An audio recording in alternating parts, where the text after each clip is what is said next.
Hello friends, welcome to spicy masala taste. இன்னைக்கு நம்ம வீடியோவில் என்ன பார்க்க போறோம்னா இன்ஸ்டன்ட் அல்வா ரெசிபி தாங்க பார்க்க போகிறோம். ஒரு கப் கடலை மாவு இருந்தால் போதுங்க, சூப்பரான அல்வா செஞ்சிடலாம். வீட்டுக்கு கெஸ்ட் வந்தால் கூட ஈஸியாக செஞ்சு கொடுத்துடலாங்க. குழந்தைங்க ஸ்வீட் கேட்டால் இந்த மாதிரி செஞ்சு கொடுக்கலாங்க. அப்படி இல்லை வீட்டுக்கு யாராவது கெஸ்ட் வந்தால் கூட ஈஸியாக ஒரு 10 நிமிஷத்தில் வந்து செஞ்சிடலாம். இந்த அல்வா எப்படி செய்யலாம்னு பார்க்கலாங்க. அதுக்கு முன்னாடி நம்மளோட சேனல் சப்ஸ்கிரைப் பண்ணாமல் வந்தீங்கன்னா சப்ஸ்கிரைப் பண்ணி சப்போர்ட் பண்ணுங்க. இப்போ வாங்க வீடியோக்குள்ளே போயிடலாம். அடுப்பை தச்சுட்டு பாத்திரம் வச்சுருக்கேங்க. இந்த கப்பில் தான் நம்ம எல்லாமே மெஷர் பண்ண போகிறோம். இந்த கப்பில் வந்து 1 கப் அளவுக்கு சக்கரை சேர்த்துக்கலாங்க. அதே கப்பில் 2 கப் அளவுக்கு தண்ணி சேர்த்துக்கலாம். சக்கரை வந்து பாகுபதெல்லாம் எதுவும் தேவையில்லைங்க, கரைஞ்சி வந்தால் மட்டும் போதும். இங்கே பாருங்க, சக்கரை வந்து கரைஞ்சி வந்துருச்சு. இப்போ இது ஒரு பக்கம் இருக்கட்டுங்க. இப்போ அதே அடுப்பில் ஒரு நான்ஸ்டிக் பேன் வச்சுருக்காங்க. 1/4 கப் அளவுக்கு நெய் சேர்த்துக்கலாம்.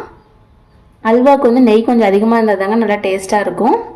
நெய் வந்து சூடாகி வந்துருச்சுங்க. இப்போ நம்ம சக்கரை எடுத்தோம் இல்லைங்களா, அதே கப்பில் 1 கப் அளவுக்கு கடலை மாவு சேர்த்துக்கலாங்க. அடுப்பு வந்து மிதமான தீயில வச்சு நல்லா கலந்து விடுங்க. ஒரு 2-3 நிமிஷம் வந்து இதே மாதிரி நெய்யில் வந்து நம்ம மாவு வந்து வறுத்து எடுத்துக்கலாங்க. ஒரு 2 நிமிஷம் தான் ஆச்சுங்க, சூப்பராக வறுபட்டு வந்துடுச்சு. இந்த மாதிரி பபிள்ஸ்லாம் வருது இல்லைங்களா, இது வந்து கரெக்டான ஸ்டேஜ். நம்ம ஆல்ரெடி வந்து சர்க்கரை கரைச்சி வச்சுருக்கோம் இல்லைங்களா, அது வந்து கொஞ்சமாக சேர்த்துக்கலாங்க. நல்லா கலந்து விட்டுக்கலாம். அடுப்பு வந்து லோ ஃப்ளேமில் வச்சுக்கோங்க. பாருங்க, இந்த மாதிரி நல்லா கலந்து விட்டதுக்கப்புறம் மறுபடியும் மீதி இருக்கிற சக்கரை தண்ணியும் ஆட் பண்ணிக்கலாங்க. ஃபஸ்ட்டு வந்து கட்டி இருக்கிற மாதிரி தாங்க இருக்கும். நம்ம வந்து கலந்து விட்டோம்னா கரெக்டான பதத்துக்கு வந்துடுங்க. இங்கே பாருங்கள், நல்லா கட்டி இல்லாமல் நல்லா கலந்து விட்டாச்சுங்க. இங்கே பாருங்கள், இப்போது ஒரு அல்வா பதத்துக்கு இருக்குதுங்க. அடுப்பு வந்து லோ ஃப்ளேமில் வச்சுட்டு நல்லா கலந்து விட்டுட்டே இருக்கணுங்க. ஒரு 5-6 நிமிஷத்துக்கு நம்ம நெய் சேர்த்துனீங்களா, அதெல்லாம் நல்லா பிரிஞ்சு வரணும். அந்தளவுக்கு வந்து நல்லா குக் பண்ணி எடுத்துக்கணுங்க. நான் கொஞ்சமாக கேசரி பவுடர் தாங்க தண்ணியில் கலக்கி எடுத்திருக்கேன். நான் ஆரஞ்சு கலர் எடுத்திருக்கேங்க.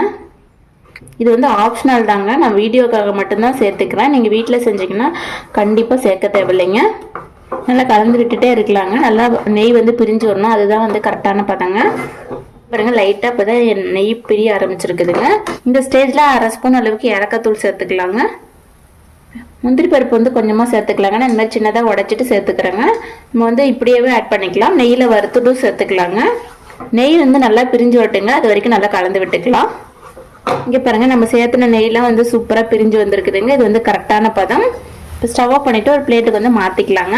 இன்ஸ்டன்ட் அல்வா வந்து சூப்பராக ரெடி ஆயிடுச்சுங்க. இதே மாதிரி நீங்களே வீட்டில் ட்ரை பண்ணி பார்த்துட்டு உங்களோட ஃபீட்பேக் வந்து மறக்காமல் கமெண்ட் பண்ணுங்கள். எங்களோட சேனல் பிடிச்சிருந்துச்சுன்னா சப்ஸ்கிரைப் பண்ணி பக்கத்தில் இருக்கிற பெல் ஐக்கனை கிளிக் பண்ணுங்கள். தேங்க்யூ, தேங்க்ஸ் ஃபார் வாட்சிங்.